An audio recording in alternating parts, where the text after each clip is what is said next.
Hey guys, today I have for you the third and final video on Havoc Demon Hunters in the series on my impressions of the class. As always, underneath there's a direct link to my Google Doc which is kept updated with each patch, so keep tabs on that for any updates in the future. Please, again though, bear in mind that all of this analysis at the moment is of an alpha build, and as such everything has the potential to be changed, so do be aware of that if you're looking at it in the future. Today, I'm going to be looking at the Havoc artifact, the twin blades of the Deceiver, the effects of the traits, and in particularly the standouts, then see how comprehensive the changes are to the spec when you consider the traits and which talents receive the big bonuses. I'll also take a quick moment to look at some of the potential legendaries that may be coming in for Havoc and what effect they could potentially have, though this is mostly theoretical, both on stat choices, gameplay, and decision making. Finally, I'll talk about the spec in its entirety, including the base and the talents that I touched on in the previous videos, for a final and definitive look at how I've found Havoc in Legion so far. The links below will take you to each of those specific sections in the video if you want to skip over some parts, so without waiting any longer, let's jump straight into the artifact itself. So, with your Warglaives, there are your general traits that every spec currently has, which are flat bonuses to your primary skills, such as say Demon's Bite or Chaos Strike, Throwglaive, etc. And these are the traits that the relics are currently applicable to, but their effects are fairly obvious, so I'll generally not be talking about those here. But some will be mentioned that are more unique and interesting. I'll just be looking at the major traits instead that have variable impacts and aren't entirely obvious as to their strengths and applications. Starting off then with the main active ability that comes with the Twin Blades, we have Fury of the Legendaries. This active has a 1 minute cooldown, and for 6 seconds after use, your Warglaives spin around you dealing high chaos damage every 0.5 seconds.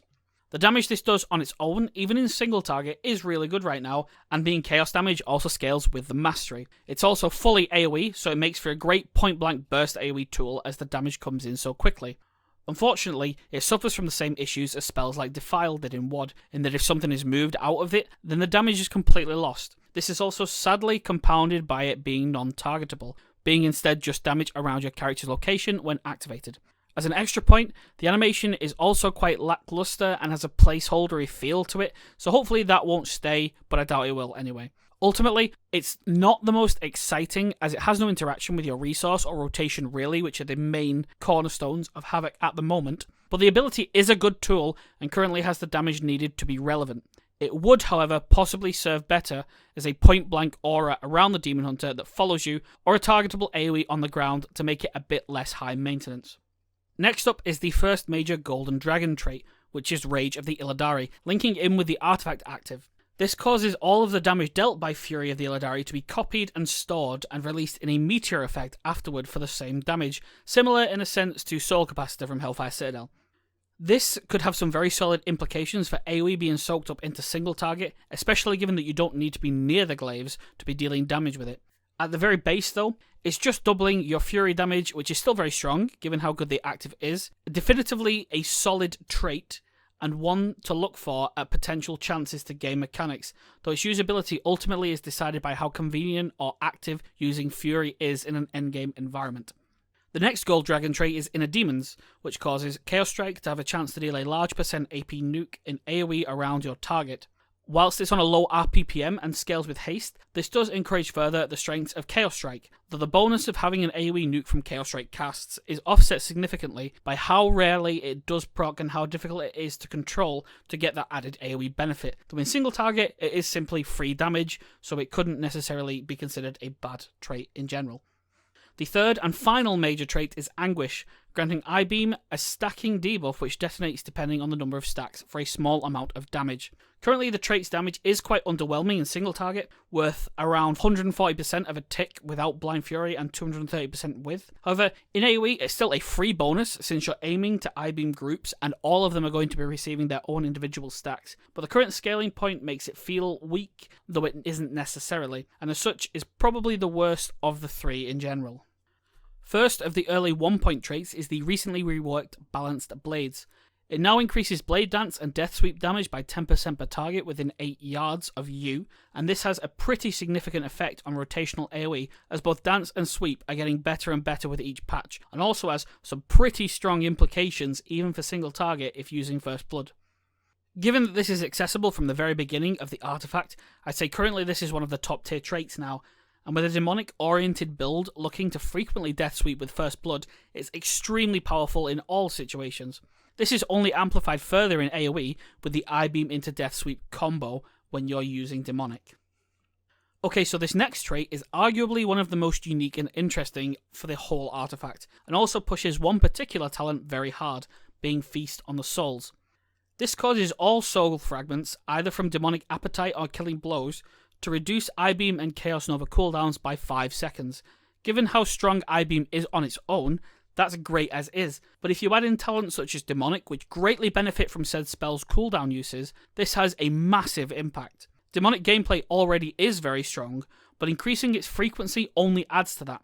On top of this, you have the added bonus of a more flexible cooldown on your burst AoE in I-Beam for situations where you have targets spawning more frequently, and even more so your AoE stun in Chaos Nova, so it has both an impact on your DPS and your raiding toolkit. Another 1 point trait on the other side of the tree is Demon Speed, causing Blur to refund 2 charges of Fel Rush instantly. Whilst this is useful in some ways if using Fel Mastery for damage, and also for some extra mobility in an emergency, it has the problem of expending your primary defense tool for additional mobility, making it very inflexible. Whilst it may have some niche uses, it seems like too much of a cost to capitalise on regularly, though I wouldn't count it out. The first 3 point trait that I'll take a quick look at is Overwhelming Power, causing successful Chaos Nova stuns to have a 10% chance per point, so generally up to 30%, to spawn a soul fragment. This works really well with Feast on the Souls and Demonic Appetite in situations where you're AoE stunning mobs to potentially reduce demonic activators even further and generate a whole lot of free fury. Whilst its applications are a little more limited as you have to have an active target to stun with it, it still grants possible situations in which you get a massive cooldown return on clumped AoE stunnable groups, so you will definitely be seeing it used. The next 3 point trait is Contain Fury, granting 10 additional maximum fury per point with a maximum of 130 fury now, or if you go all in with the relics, 160. This grants additional leeway for refunds from Chaos Strike, and also extra chances for pooling during meta windows, which can hugely increase their value and burst potential. It has a dual bonus of reducing the line of failure by making wasting fury more difficult from those refunds, and also increasing the ceiling for skillful fury management by allowing much more aggressive pooling, so this is absolutely a great trait to look at and one that is definitely going to be on the radar for everyone. Next up is a quick look at some of the currently data mined legendaries that we'll be working with for Havoc. Although I can't test them personally, this is generally conjecture, so don't take this as gospel at all. First of these is the headpiece Radon's Cascading Eyes, which causes I-Beam crits to reduce its cooldown by 1 second when a tick crits. This has enormous implications for I-Beam sustainability with a potential maximum of 9 to 14 seconds off, depending on Blind Fury for single target, and even more in AoE, which in situations where Demonic is taken could produce massive uptime on meta and definitely is the most interesting of the legendaries that have currently been seen. It does, however, further push crit as a stat which is already extremely strong, so there is a lot of room that you could potentially game this item and also increase your damage. Next, a purely defensive neck item in Prida's Zavaric's Magnum Opus. This grants an absorb shield for 30% of your maximum health after not taking damage for 5 seconds, which, given a DPS doesn't generally take a great deal of damage outside of raid mechanics, could have some great uses in raids if you have room to equip it over the other damage-oriented legendaries in your raid group. Eternal Hunger is a chest that grants 50% leech whilst Blur is active, which is a pretty significant bonus to your already quite strong defensive tool. Whilst it's possibly interesting to further boost that defense when you use it actively, I would have doubts about it having the same impact as the neck does because it simply requires you to have a target that you are hitting to generate that extra free healing from the leech. The belt, Synodaria the Symbiote, causes attacks to targets at full health to deal 100% additional damage. This seems excessively specific in its uses, unless mechanics such as, say, Lady Deathwhisper's Mana Barrier from ICC exist in which you're hitting max health targets frequently. I honestly can't see it having versatility in uses, but I could be wrong. This is just, again, entirely conjecture. Next, Boots with Lorimus Thalipides' Sacrifice, the old demon hunter from the Blasted Lands quests, makes Fel Rush deal an additional 20% damage to all targets hit after the first. Again, Fel Rush isn't amazing damage, AoE or not, though with Fel Mastery, this could have applications. It's generally, the impact won't be the same as the headpiece, and I can't see that being the choice that you would take, especially when there are other ones that have such a significant impact on your general utility and mobility. The currently unnamed braces grant Warglaive an additional 50% damage with each bounce. This took a potential hit with balanced blades being reworked to no longer interact with Warglaive bounces, but in combination with glaive-oriented talents such as Bloodlet, in low target cleave, this could create some pretty massive dots and definitely has potential to be something that you need to be paying attention to. First of the 2 rings is Cephas's Secret, granting 70% movement speed on CC applications. Given that the primary CC method, however, for Havoc is a stun, this doesn't seem very applicable or versatile, as stunning targets generally implies you're hitting said targets in AoE, and you're going to then want to hit them actively. But it could have some niche mobility uses that aren't yet apparent, and so again, this is entirely based on what the Legion raid scene actually produces. Finally, the second ring, Anger of the Half-Giants, grants an additional 1 to 20 Fury on Demon Bite casts. This is, whilst extremely RNG, a big increase to your flat Fury gen, and it has potential to grant 1-to-1 Demon's Bite Chaos Strike casts in synergy. Definitely the most single target oriented of the Legendaries. I could easily see this being a big factor in your ability use by amping up that Fury gen. So that covers the artifact and the Legendaries. Now, like with the last couple of videos, I'm just going to take a couple of minutes to look closely at the whole picture for gameplay. Obviously, since Legendaries aren't testable, I won't be factoring those in, despite listing them just now, but this will be a comprehensive look at the big aspects from all 3 videos at once. So the standout trait for me overall is definitely Feast on the Souls, because it has a lot of implication for interesting talent use, especially with regards to Demonic Appetite, and even Unleashed Power as your other trait, and finally Demonic. Improving Demonic in a way that actively increases the windows that you can make use of Metamorphosis, I think is a fantastic design choice, and it also has a lot of implications for you being able to abuse things like First Blood with Death Sweep, and also your AoE potential and your Burst. So easily that's going to be the go-to trait, and is probably more impactful than any of the gold traits if you're using a system that can actively generate souls with Demonic Appetite.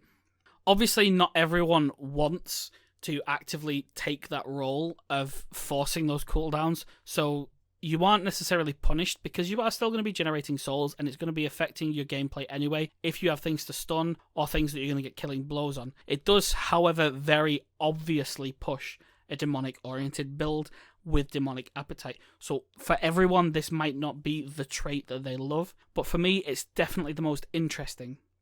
The bonus AoE that you're active with Fury and even Rage of the Legendaries has a lot of implications for gaming, so much like we saw in Hellfire Citadel, you'll do a lot of AoE, and then it'll be soaked up into the Soul Cap style Rage proc, and then that could detonate on a single target, which would be a significant bonus to your actual priority target damage. So there's a lot of ways that that ability could have some really fun abuse tools that you could capitalize on in raids and in dungeons, so that's definitely a standout as well for the gold traits. The extra Fury increase with the pooling potential and reducing the possible overcapping from resets, I think is a fantastic idea as well. That makes it a lot easier to manage your Fury. It reduces the barrier to entry, and it also has a big impact on you being able to soak up a massive amount of Fury, go into Metamorphosis, or use a Demonic window, or use Momentum, or any of your other low cooldown tools, and then dump all of that Fury into a massive damage window, which, as anyone's seen with any other energy-oriented or resource-based class, it is a massive bonus if you can soak up double the amount of tools to spend before you actually enter that cooldown window.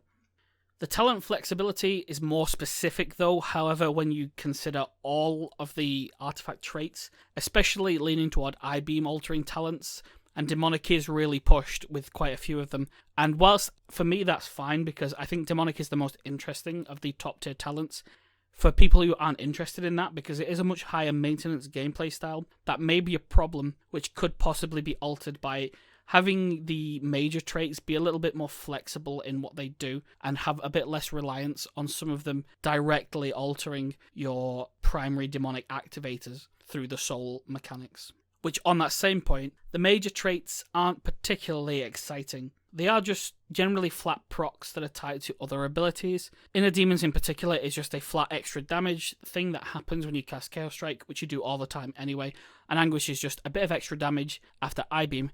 So both of those are severe candidates for having a little bit more interesting things added to them, because when you look at other classes, a lot of their artifact traits have got a bit more spice to the way that they work for the class. They do something a bit more noticeable or impactful, or that directly alter the way that you want to play your class. So I think that that is something that Havoc is severely lacking in their artifact. However, at the same time, it is completely reasonable that given it is a brand new class and there are a lot of other things that you have to be worried about, having a fairly simple artifact isn't the worst of sins, and it is pretty fair to expect people to have spent all that time anyway learning the spec, that the artifact doesn't alter it way out of reason for the average player. Okay guys, so that covers everything I have to say about Demon Hunter as of right now, though I'm sure further down the line I'll do a follow-up when the spec seems closer to launch. You can hit the links underneath to jump to the previous 2 videos if you haven't seen them, and I do really hope that this has provided a much more objective look at Havoc in its entirety for those who haven't had the luck to experience it yet. If you have enjoyed the video and you want to see more analysis style videos for Legion and other classes, and mostly enhancement and Havoc gameplay stuff, please hit that subscribe button and share this to any others that you think are interested in the expansion.